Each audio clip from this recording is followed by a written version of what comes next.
1893 елның язы.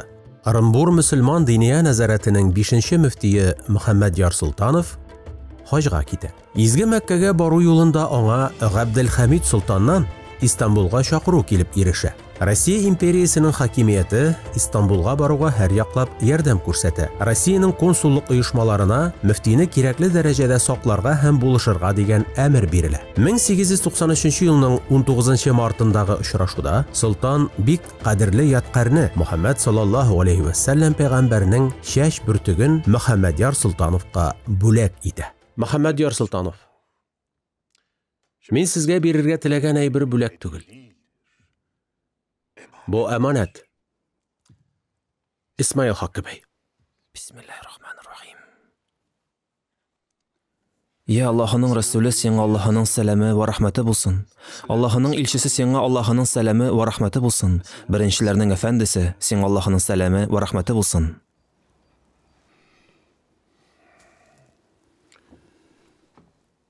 Бисмиллаһир-рахманир-рахим.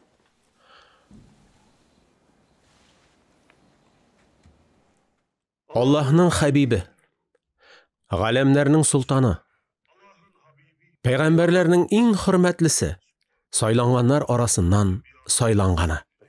Бу Аллаһның ахыргы рәсүле Мөхәммәднең саллаллаһу алейхи ва саллям сакал бөртеге. Ах, солтаным, бу бик кадерле әманәттер. Бүгеннән бу шәч бөртеге сездә, Россия мөселманнарында сакланачак. Кадерләп саклагыз. Бер дә шикләнмәгез, солтаным. Бу дөньяда безгә аның сакал бөртеген күрергә насип булды. Раббыбыз җәннәттә пәйгамбәрнең йөзен дә күрү дәрәҗәсенә ирештерсен. Амин. Амин. Бу дуганың яшерен мәгънәсен аңлар өчен без динебез буенча бер кемне җәберләмичә яшәргә тиеш. Чөнки Аллаһның илчесе дә Таиф кешеләре аңа таш белән аткан чакта җәберләүгә карата берни дә кылмаган. Бары тик алар да бер заман хакыйкатьне таныр әле дип кенә әйткән. Без масаюдан ерак торырга тиеш.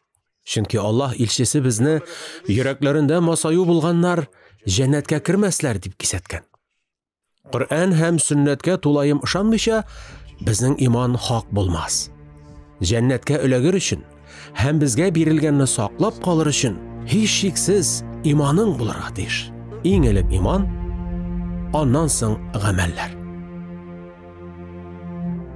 100 елдан артык бу шәч бөртеге Уфада саклана. 2015 елда әлеге яткар саклау өчен Татарстан Республикасының Болгардагы Ак мәчетенә тапшырыла. Пәйгамбәрнең шәч бөртеген тапшыру тантанасы 922 елда исламның рәсми рәвештә кабул ителүенә багышланган изге Болгар җыены бәйрәмендә үткәрелә. Уфада сакланды.